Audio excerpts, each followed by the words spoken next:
জানালা দিয়ে এক ফালি মিষ্টি রোদ্দুর এসে পড়েছে হারমিওনের মুখে।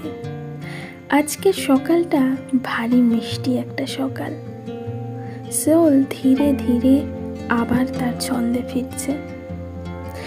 হারমিওন চোখ খুলে দেখল সে বিছানায় শুয়ে আছে, তবে সে বুঝতে পারছে না সে কোথায় আছে। চারপাশে চোখ বুলিয়ে বুঝল কোনো হাসপাতালে আছে সে। একে একে সব কথা মনে পড়তে থাকে তার। ডিটেকটিভ ভি তাকে এখানে নিয়ে এসেছে। সে ভিয়ের সাথে একই ঘোড়ায় চড়ে এসেছে। দৃশ্যটা মনে পড়তেই লজ্জায় লাল হয়ে ওঠে হারমিওন। একজন নার্স এসে বলল, ও জ্ঞান ফিরেছে আপনার? উফ, নিশ্চিন্ত হওয়া গেল। সিস্টার, এটা কোন জায়গা? আমি কোথায় আছি? আপনাকে সব কথার উত্তর দিচ্ছি, কিন্তু তার আগে আমাকে রাজকুমারের কাছে খবরটা পৌঁছে দিতে হবে। হেলেন, মিস হারমিওনের জ্ঞান ফিরেছে। সত্যি? হ্যাঁ, রাজকুমারকে খবর পাঠিয়ে দাও। হারমিওনের জ্ঞান ফেরার খবর পেয়ে সবাই এত বেশি খুশি হচ্ছে কেন? হারমিওন কিছুই বুঝতে পারছে না। হয়তো বা সে মুনভিল থেকে বিষ এনে সবার প্রাণ বাঁচিয়েছে তাই, কিন্তু তার চেয়ে বড় কথা হলো সবাই মিলে রাজকুমার রাজকুমার বলে কাকে খবর পাঠাচ্ছে। হারমিওনের মাথায় কিছুই ঢুকছে না। সিস্টার, আমি কোথায় আছি এখন? আপনি এখন প্রাসাদের অন্দরমহলের চিকিৎসালয়ে আছেন। মানে কোন প্রাসাদে? কিং আর্থারের বাংতান প্রাসাদে। কি? হারমিওন চমকে উঠল। কিং আর্থারের প্রাসাদে সে কি করে এলো? না না, সে নিশ্চয়ই স্বপ্ন দেখছে। নার্সটি হেসে বলল, আপনার সাহসিকতার গল্প আমরা সবাই শুনেছি, তবে চিন্তা করবেন না, এই কথা প্রাসাদের মধ্যেই থাকবে। রাজকুমার তো আপনার জন্য পাগল হয়ে উঠেছে, কিছু সময় পর পর এসে খোঁজ নিচ্ছে। রাজকুমার মানে? তিনি কেন আমার খোঁজ নেবেন? ও বাবা, নেবেন না কেন? তিনিই তো আপনাকে এখানে নিয়ে এলেন। আমাকে রাজকুমার নিয়ে এসেছে?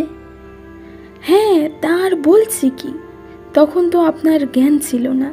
তিনিই তো আপনাকে দু হাতে কোলে নিয়ে এই পর্যন্ত এনেছে। সেটা প্রাসাদের সবাই দেখেছে। আর রাজকুমার যে কেমন পাগলের মতো করছিল, তাতে করে কারো আর কিছু বুঝতে বাকি নেই।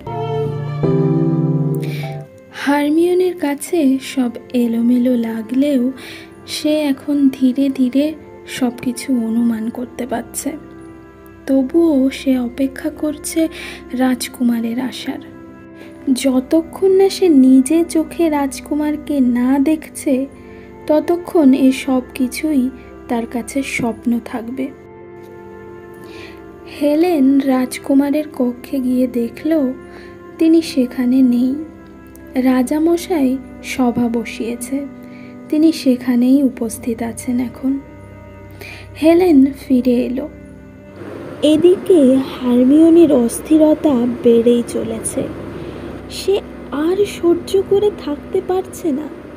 সে যেটা সন্দেহ করেছে সেটাই সত্যি কিনা তা না দেখা পর্যন্ত তার শান্তি নেই।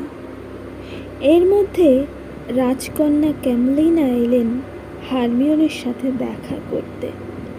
ইনি যে একজন রাজকন্যা তা তার সাজ পোশাক দেখেই বোঝা যাচ্ছে। পরনে চোখ ধাঁধানো রেশমি কাপড়ের গাউন, মাথায় রত্ন খচিত চকমকে মুকুট। হারমিওন অবাক চোখে তাকে দেখল। সে নিজের চোখকে বিশ্বাস করতে পারছে না। তাকে দেখার জন্যই কে এসেছে? একটা রাতের মধ্যে কি এমন হয়ে গেল যে এত সম্মান পাচ্ছে সে? সে কি এসবের যোগ্য? হারমিওন উঠে দাঁড়ানোর উপক্রম করতেই উনি বললেন, থাক থাক, ওঠার দরকার নেই। যত তুমি নড়াচড়া কম করবে, তত দ্রুতই তোমার পায়ের জখম পড়বে। কি ঠিক বলেছি তো সিস্টার নায়না?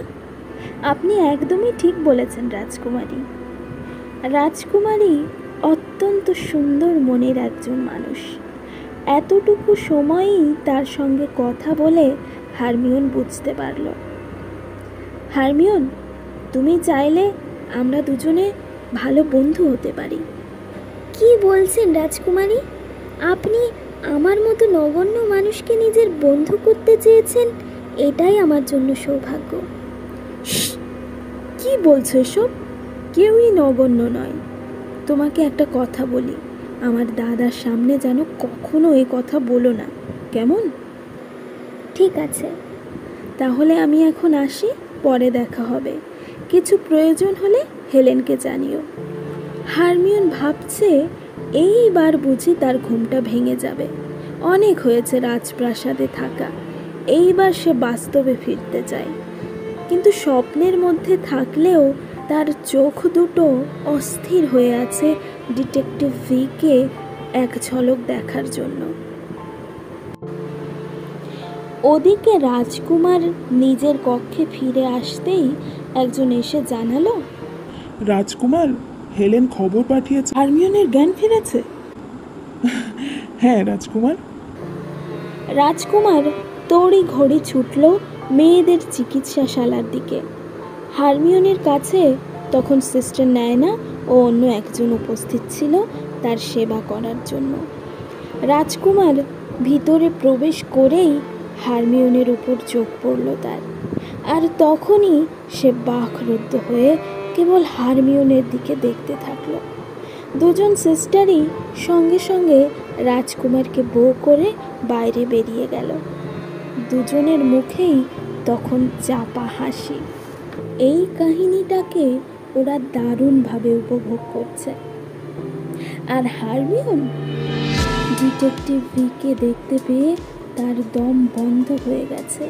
তার পিপাসার্ত চোখ দুখানি শান্তি ফিরে পেয়েছে এতক্ষণে। সে যেমন চারপাশের জগৎ থেকে বিচ্ছিন্ন হয়ে কেবল ডিটেকটিভ ভিকে দেখলো, ঠিক যেন প্রথম দিনের মতো। তেমনই সে অবাক হলো রাজকুমারকে দেখে। এই সাজ পোশাক মোটেও ডিটেকটিভ ভিয়ের নয়। তার মানে এটাই সত্যি, ডিটেকটিভ ভি আসলে সাধারণ কোনো ব্যক্তি নয়, সেই এই রাজ্যের রাজকুমার জেইহিয়ং। হারমিওনি, তুমি জানতে চেয়েছিলে না আমার পুরো নাম কি? তবে এখন সব জেনে গিয়েছি। এত সুখের মাঝে হঠাৎ হারমিওন নিজের অবস্থানের কথা মনে করল। কোথায় সে একজন সামান্য মোক্তারের বোন, আর কোথায় গোটা কোরিয়া সাম্রাজ্যের রাজকুমার। তার হৃদয়ের কোণায় যে একটা আলো জ্বলে উঠেছিল, তা এক নিমেষে নিভে গেল। ছি ছি ছি, এতদিন ধরে সে কিসের স্বপ্ন দেখে এসেছে তার ভাবতেই লজ্জা হচ্ছে। তার অপরাধবোধ মনের ভাবনা তার মুখে ধরা দিল। উজ্জ্বল মুখখানা হঠাৎই ছায়ায় ঢেকে গেল। হারমিওনি, কি হয়েছে? অসুস্থ লাগছে? আপনি আমাকে আমার বাড়িতে না নিয়ে গিয়ে এখানে কেন এনেছেন রাজকুমার? তুমি অসুস্থ ছিলে, তোমার চিকিৎসার প্রয়োজন ছিল। তাহলে হাসপাতালে নিয়ে গেলেন না কেন? হাসপাতাল এখন কানায় কানায় ভর্তি। বিষাক্রান্ত রোগীদের চিকিৎসা চলছে। সবাই দ্রুতই ঠিক হয়ে যাবে। তোমার দেওয়া বিষ থেকেই প্রতিষেধক তৈরি সম্ভব হয়েছে। হ্যাঁ হারমিওনি, তুমি এটা করে দেখিয়েছো। রাজকুমারের গালে এক গাল হাসি। এই হাসি দেখলে কে মন খারাপ করে থাকতে পারে? ছায়ায় ঢেকে যাওয়া হারমিওনের মুখখানা তার নিজের অজান্তেই আবার উজ্জ্বল হয়ে উঠল। রাজকুমারের হাসিতে জাদু আছে। রাজকুমার এবার একটু দম নিয়ে শান্ত গলায় বলল, আর হারমিওনি, সবজিন দাদা। আমার দাদা? কি হয়েছে দাদার? শান্ত হও, ঠিক আছেন উনি, এখন ঠিক আছেন। বিষ মেশানো জল খেয়ে উনিও অসুস্থ হয়ে পড়েছিলেন, এখন ঠিক আছে। আজ ভোরেই ওনার সঙ্গে দেখা করে এসেছি। কাল পরশুর মধ্যে ওনাকে হাসপাতাল থেকে ছুটি দিয়ে দেবে।